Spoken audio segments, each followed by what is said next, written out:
मसला के आला हजरत जमाने में मसला के आला हजरत यही असल सुन्नी की तो है अलामत जमाने में मसला के आला हजरत जमाने में ये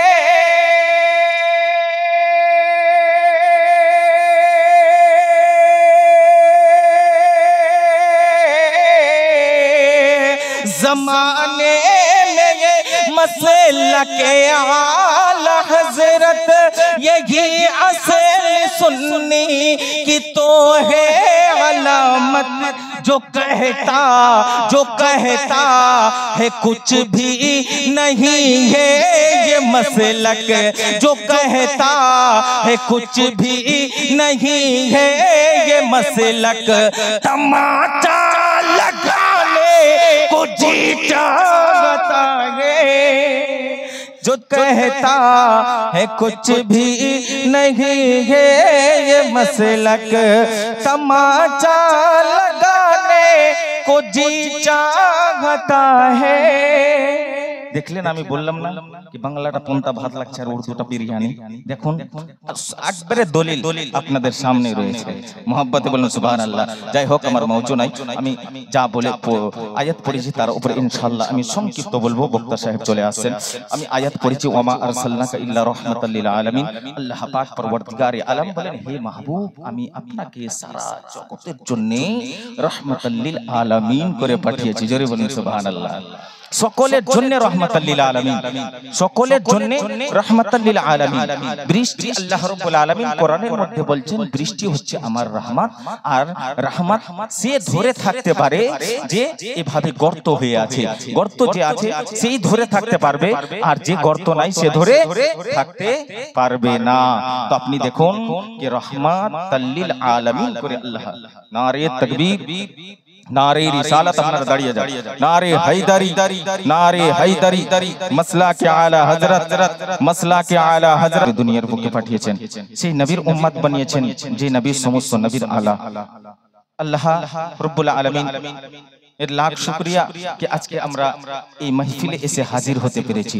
যে এসেছে আল্লাহ পাক পরওয়ারদিগারে আলমের রহমতে সে নাহাতে আছে, আর যে নাই সে বাড়িতে ঘুমিয়ে আছে, সে বাপ আল্লাহ পাক পরওয়ারদিগারে আলমের রহমত থেকে বঞ্চিত আছে। তো যিনারা এখনো এদিক ওদিকে আছেন কি প্রধান বক্তার আমরা জলসা শুনবো মনে করছেন, তো তাদেরকে বলি কি আপনারা দেরি না করে চলে আসুন। আমাদের প্রধান অতিথি চলে এসেছেন, আমি অল্প সময়ের মধ্যেই আমি নিজের বক্তব্য শেষ করে দেব। বাপ আল্লাহ রাব্বুল আলামিন আমাদেরকে জিন্দেগি দিয়েছে, এখন প্রথম মায়ের গর্ভ, আবার দুনিয়া, আর দুনিয়া থেকে হচ্ছে কবর। আর এই তিনটা স্থান থেকে সবচাইতে বেহতর যেটা জায়গা, সবচাইতে বেহতর সেটা হচ্ছে কবর। মোহাব্বতে বলুন সেটা হচ্ছে কি? সেটা হচ্ছে কবর। আপনি বলবেন কবর কি করে? কবর তো শান্তির ঘর নয়, শাস্তির ঘর, যেটা কীড়া মাকড়ের পোকা মাকড়ের ঘর বলা হয়, যেটাকে পোকা মাকড়ের ঘর বলা হয়, যেখানে তারার পরেশানি হয় না, সেখানে কোনো লাইট থাকে না, সেখানে কোনো কিছু থাকে, কিছুই থাকে না, না বিছানা থাকে, শুধু কাফন নিয়ে যায় আর কাফনই থাকে, কিছু থাকে না। বাপ যে মর্দে মুমিন থাকে তার জন্য সে কবরটা বেহতর হয়ে যায়, আর যে গোস্তাকে রাসূল থাকে তার জন্য সে কবরটা আযাবদায়ক হয়ে যায়। বাপ আমার যে এক মর্দে মুমিনকে যখন তার ইন্তেকাল হয় তার জানাজা সঙ্গে করে নিয়ে যায়, বাপ আমার যখন তাকে কবরে রাখা হয়, তো বাপ আমার যে দেখুন কি যে হাজিরা প্রত্যেক বছর হজ করতে যাচ্ছে, যে উমরা করনেওয়ালা উমরা করতে যাচ্ছে, লক্ষ টাকা 4 লক্ষ 5 লক্ষ খরচ করে যাচ্ছে কোথায়? নবীর রওজা শরীফ দেখতে, কাবা ঘরে চক্কর লাগাতে, সেখানে তাওয়াফ করতে, সে তাওয়াফ করতে যাচ্ছে, লক্ষ লক্ষ টাকা খরচ করে সে নবীর গুম্বাদে খাজরা দেখতে পাচ্ছে। বাপ আমার কিন্তু কবর একটা এমন জায়গা, দুনিয়ার বুকে আপনি আছেন, টাকা যদি আপনার থাকে তাহলে আমার নবীর গুম্বাদে খাজরা আপনি দেখে নিজের মন্তরকে শান্তি করতে পারবেন, কিন্তু কবর একটা এমন জায়গা যে কবরে যখন আপনি যাবেন তো সেখানে আপনি গুম্বাদে খাজরা এখানে দেখে মনে শান্তি করছেন, কিন্তু যখন কবরে যাবেন তো কবরে গুম্বাদে খাজরা নাই, গুম্বাদে খাজরা রহনে वाला নবীর সঙ্গে স্বয়ং দিদার হয়ে যাবে। তো বাপ আমার আল্লাহ পাক পরওয়ারদিগারে আলম বলেন কি ওয়ামা আরসালনাকা ইল্লা রাহমাতাল লিল আলামিন, হে আমার মাহবুব আমি আপনাকে সারা জগতের জন্য রাহমাতাল লিল আলামিন করে পাঠিয়েছি।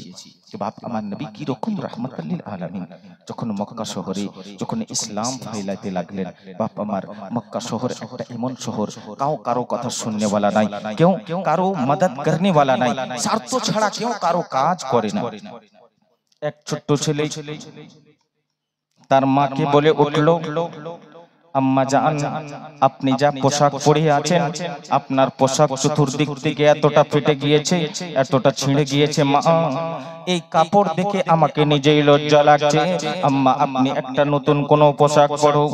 তার মা বলে উঠলো, বাবারে তোমার বাবা ইন্তেকালের পরে আমরা তো কোনো টাইম খেতে পাই আর কোনো টাইম খেতে পাই না, কোনো টাইমে অনাহারে থাকি তো কোনো টাইমে পানি পান করে আমরা পানি পান করে রাত গুজারতে থাকি। সন্তান বলে উঠলো, আম্মা জান যদি আপনি আমাকে ইজাজত দিন, যদি আমাকে হুকুম দিন, আমার চাচা তো পয়সাওয়ালা আছে, আমার চাচা ধনী আছে, আমার চাচা অনেকটা আমার টাকার মালিক রয়েছে, আমি তার কাছে যে একখানা কাপড় চেয়ে আনি। মা বলতে লাগলো, বাবা চাচা তোমার অনেক পয়সাওয়ালা ধনী রয়েছে বটে, কিন্তু সে স্বার্থ ছাড়া কোনো কাজ করে না, বাবা তুমি তার কাছে যেও না, তোমাকে অনেক রকমের কথা শোনাবে, তুমি সেটা বরদাস্ত করতে পারবে না।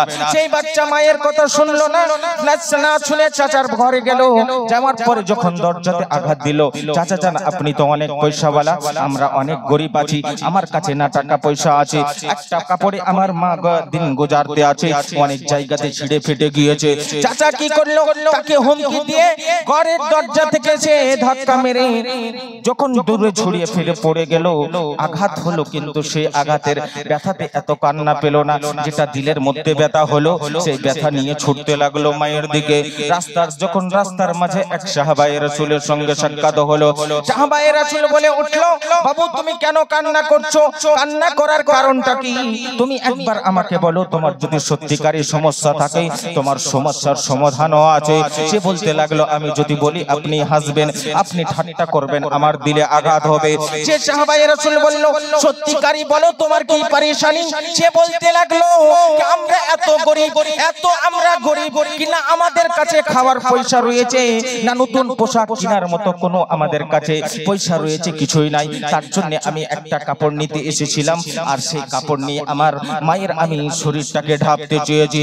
সাহাবায়ে রাসূল তখন বললে, তুমি আর চিন্তা করো না, কারণ কি মক্কা নগরে এমন একজন ব্যক্তি আছে যে সমস্ত লোকের পরেশানির হালকে দূর করে দেয়। বললেন কি সমস্ত পরেশানির হাল দূর করে দেয়, এমন একজন সাথী আছে। বলছে কে, যখন বললেন বাপ সে ছুটে গেল মায়ের কাছে, আর মাকে যে বলল, আম্মা জান একজন সাথী আছে, যদি আপনি বলেন তো যাব। বলছে কে, বলছে সে হচ্ছে মুসলমানের নবী। জোরে বলুন সুবহানাল্লাহ। বলছে মুসলমানের নবী, আম্মা জান যদি আপনি বলেন তার কাছ থেকে আমি একখানা কাপড় নিয়ে আসি। তার মা বলে উঠলো, বাবা তুমি যাবে আর তোমাকে ধরে কালমা পড়াবে, তুমি যদি কালমা না পড়ো তাহলে তোমাকে কোনো কাপড় দেবে না। সে বলতে লাগলো, আম্মা জান আপনি আপনার সঙ্গে আমি ওয়াদা করছি, যদি কালমা না পড়িয়ে কাপড় দেয় তাহলে নিয়ে আসবো, আর যদি কলমা পড়াইতে চাই তাহলে আমি কলমা না পড়ে আমি কাপড় নেব না। বাপ আমার সে বলল কি কলমা যদি পড়াই আমি কাপড় নেব না, না নিয়ে চলে আসবো। মায়ের কথা শুনে গেলেন, যখন গেলেন মক্কা নগরে, বাপ আমার নবী মসজিদুল হারামে বসে আছেন, যখন গেলেন যাওয়ার পরে বলছে এখানে মোহাম্মদ কে, তো বাপ নবী আমার বসেছিলেন, সে ছেলের পরেশানি দেখে দাঁড় হয়ে গেলেন। জোরে বলুন সুবহানাল্লাহ। যখন দাঁড় হলেন তো চেহারা দেখে সেই ছেলে অবাক হয়ে গেছে, এত সুন্দর চেহারা আর কোনোদিন দেখিনি, এত সুন্দর চেহারা, নিশ্চয় ইনি আছেন। তিনি যখন দাঁড় হলেন তো সে বাচ্চা খামোশ হয়ে গেছেন, আর কোনো কথা বলছে না, আর কোনো কথা না বলে শুধু টকটক করে দেখতে আছে। আমার নবী আগে বাড়তে লাগলেন তো সে পিছে হটতে লাগলো। আমার নবী বলছে তোমার পরেশানি বলো, সে আবার পিছে হটতে লাগলো। নবী আমার বলেন তোমার যা পরেশানি বলো, তোমার পরেশানির হাল হয়ে যাবে। সে বলতে লাগলো কে আমি গরিব আছি, আমার খাবার কিছু নাই, আমার মা একটাই পোশাক, যার পোশাকে চতুর্দিকে ছিঁড়ে গিয়েছে, একখানা কাপড়ের জন্য আমি এসেছিলাম, কিন্তু আমি আপনার কালমা আমি পড়বো না। সে বলছে কালমা আমি পড়বো না। বাপ আমার কালি কামলিওয়ালা আকা নিজের চাদর মোবারক দিয়ে দিলেন। জোরে বলুন সুবহানাল্লাহ। সে বাচ্চা নিয়ে মায়ের কাছে যাচ্ছেন, তো যখন ছিলেন তাড়াতাড়ি, কিন্তু ফেরত যখন যাচ্ছে বারবার আমার নবীর চেহারার দিকে দেখছেন, এক ডাক আগে বাড়ছেন, আবার আমার নবীর চেহারা দেখছেন, আবার আগে দেখছেন, আবার আমার নবীর চেহারা দেখছেন। যখন আর হলো দৌড়িয়ে মায়ের কাছে গিয়ে বলতে লাগলো আম্মা জান আমি চাদর নিয়ে এসেছি। বলছে তুমি কি কালমা পড়েছো? বলছে না আম্মা জান আমি কালমা পড়িনি। আর কাঁদতে লাগলেন হুকরিয়া হুকরিয়া। বলছে তুমি কেন কাঁদছো? বলছে আম্মা জান চাদর তো নিয়ে আসলাম, কিন্তু এমন আমাকে লাগলো কি তিনার সঙ্গে দিলে কোনো গহীর রিশতা আমার দিলের সঙ্গে সম্পর্ক দিলের সঙ্গে সেটে গিয়েছে, হয়ে গিয়েছে, তার জন্য অটোমেটিক কান্না আসছে। আম্মা জান যদি আপনি ওয়াদা আপনার সঙ্গে না করতাম তাহলে আমি কালমা পড়ে মুসলমান হয়ে যেতাম। বাপ আমার দেখুন কি রকম নবী আমার রাহমাতাল লিল আলামিন ছিলেন। বাপ আমার মজলিস খুব ছোট, তার জন্য আমি আগে বাড়তে চাই না। মসজিদের উন্নতি কল্পে জলসা আছে। আমি আমি আপনাদেরকে বলবো কি সেই বাচ্চাটা নবী দো জাহাঁ কওন মাকা সাল্লাল্লাহু তাআলা আলাইহি ওয়াসাল্লামের মোহাব্বতে কত দূর পর্যন্ত যাচ্ছে। তো বাপ আমার কেউ আছেন কি মসজিদের ইশক ও মোহাব্বতে সেই নবীর কেনে সে যাই মদিনা, আমার নবীজি যারে ডাকেন সে যাই মদিনা, আমার নবীজি যারে ডাকেন সে যাই মদিনা। তাই আশিকেরা গদম পাঠায়, আশিকেরা গদম পাঠায় দরুদ নজরানা, আমার নবীজি যারে ডাকেন সে যাই মদিনা। বাপ আমার যখন সেই ছেলেটা মায়ের কাছে যেয়ে বলতে লাগলো আম্মা জান আমি কালমা না পড়ে আমি চাদর নিয়ে এসেছি।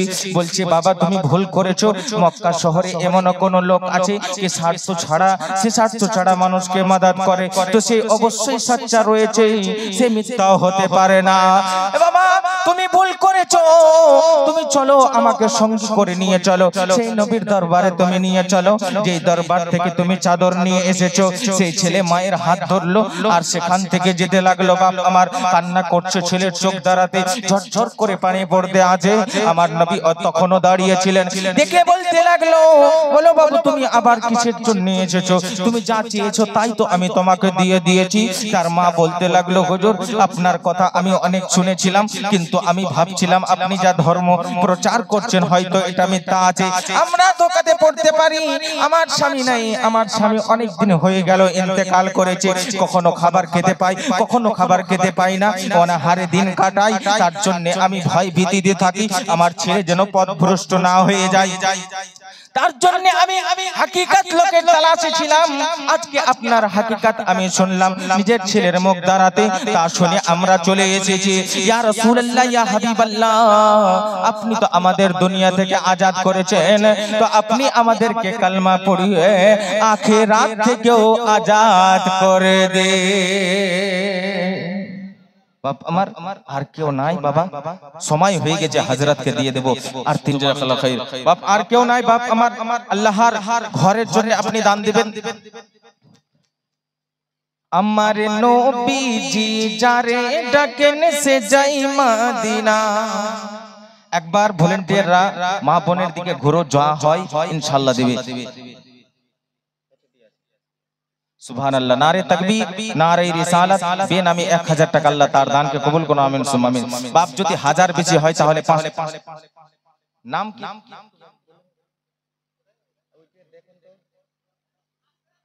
হাসেন। নারে তাকবীর, নারে রিসালাত, নারে হায়দারি।